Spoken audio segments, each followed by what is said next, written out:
Hey guys, so growing up I transferred schools in 5th grade. When I got there I was one of the only 2 Asian kids in my entire class. It was me and my friend Louise in this group of 35 kids. And this was funny because since we weren't white, they would look at us like we were some sort of weird foreign creatures. Not in a bad way or anything, but they were just literally curious. So when I first transferred schools, stuff like this would happen a lot. Guys, look, come look at this, guys, look at Harold, he's not white. Wait, what? So naturally, that actually got me pretty popular in 5th and 6th grade. All of the kids would treat me like some sort of exotic foreign mystery. It was actually really funny. I was like a trophy child or something. Sometimes the kids would even brag to other classes about how they had like an Asian kid. Ha! Hey Marcus, look at this. We have a Filipinino. We have an Asian kid in our class. Did you mean Filipino? Shh, it's okay. Even though I was actually born in Canada, I'm pretty whitewashed. Oh yeah. Oh yeah, and another thing happened on the first day when I transferred. Basically this. So we were doing attendance. Is Trent here? Yep. Is Daytrice here? Raher. Is Chris here? Yep. Is what the fuck is this? Is Leia here? Girl, it is pronounced Ladasha. I am going to quit this job.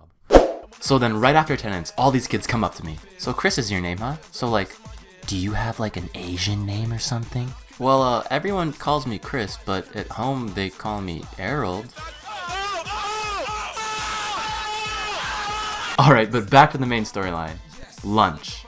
So naturally I'd always bring Asian-based foods to lunch. Teriyaki chicken, chicken adobo, pork with rice, and even the super Asian snacks. Lychee and mango jello, rice cookies, crunchy noodles, and even shrimp chips.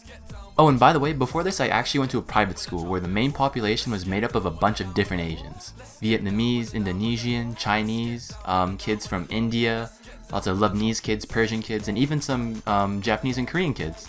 Shout out to all my Asian viewers. But the point is, at my old school, we all used to eat Asian food. So when I brought my Asian food to this predominantly white school, everybody started losing their minds. I would take out my food and this blast of Asian chicken aroma would just fill up the room. And then all the kids would be like, oh my god, what the fuck is it? Oh my god, my nose! Okay, well, it wasn't that dramatic. But kids would still be like, oh my god, is that chicken? Wow. It just smelled different from what they usually brought to lunch, like PB&J and like Lunchable crackers and stuff like that. Like, come on, is it really that surprising? Or the other thing that would happen is the look of the meal. So it was usually meat and it was covered in some sort of sauce, right? But then the kids would just surround my desk and they'd be like, oh my god, what is that? Like, why does it look so weird? Chris, like, what is this? Is this some sort of conspiracy? Like, what the fuck is wrong with your food? Like, oh my god, ah! Oh my god, Chris, are you eating like some sort of like, like mystical shark, bear, potato, unicorn, Naruto, Hyundai, triple axle, banana swirl ice cream cake, meat, right? What the fuck is wrong with your food, Chris?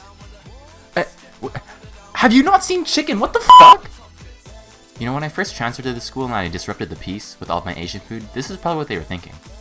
Long ago, the 4 nations lived together in harmony. Then, everything changed when Chris brought Asian food to a white school. Only the Avatar, master of all 4 elements, could stop them. What? Who the fuck wrote this? But it was all good, because my classmates were actually a really chill group of people and they were really accepting of my food. Bow before my chicken. But since they were so open-minded about my different food, this actually brings us to the second part of the story, when they actually started trying it. You see, after being scared and weirded out for a few weeks, they eventually got curious, and they asked me if they could try some of the food. They tried the shrimp chips, the jello, and the noodle snacks, and all that kind of stuff, and they actually really liked it. It got to the point where they would beg and ask me to bring some extra food the next day so they could try some. And since this was like their first time coming into contact with an Asian kid, my food was like super rare to them for whatever reason. And since I was the only hookup for this Asian food, it became like a business. Kids would actually bring money to school to buy from me. Some kids would even offer physical labor, like they would carry my books or my backpack around, and they would do this for like jello pudding. It was crazy. One kid even marked down on a calendar what days he wanted to buy food from me. I basically had reservations and pre-orders for my food, which was really strange. I was like the black market for food. Okay, well, more like the yellow market, but... Hey, that's racist! Okay, but wrapping things up, the funniest thing is when people started getting violent over my food. Like, I could throw a pack of noodles across the room like a pipe bomb from Left 4 Dead, and all the kids like zombies would just run after it. It was insane. Kids would get straight up trampled. Alright, last one. So this one time I gave a pack of crunchy noodles to my friends Rose and Wendy. Then my friend Ryan stole it from them. He didn't get away because the thing is, as soon as that happened, he got body checked instantly into the floor. Like, this was insane. These are the most savage 11-year-olds I've ever met. Yeah, 5th grade was a weird time. But yeah, that's my Asian lunch story. Another one. Wait, what? Oh, okay, so it's not over. Quick announcement. So for next week's video, we actually have a special guest, and this person is... Hey Chris, I'm... Hey Jaden.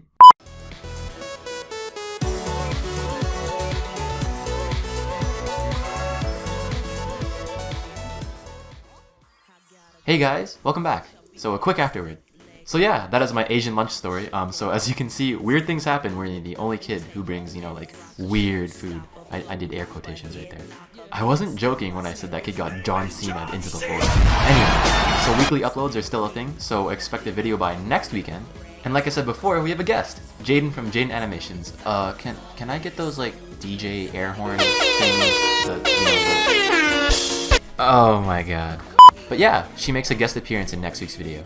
Which, by the way, is about this one time me and my family went to a restaurant and there's this pregnant lady and then she actually started giving birth in the restaurant and everyone started panicking. Yeah, it's really great. I'll tell you about it next week. So, thank you so much for watching and I will see you in the next video. Hope that helped. Bye. Peace.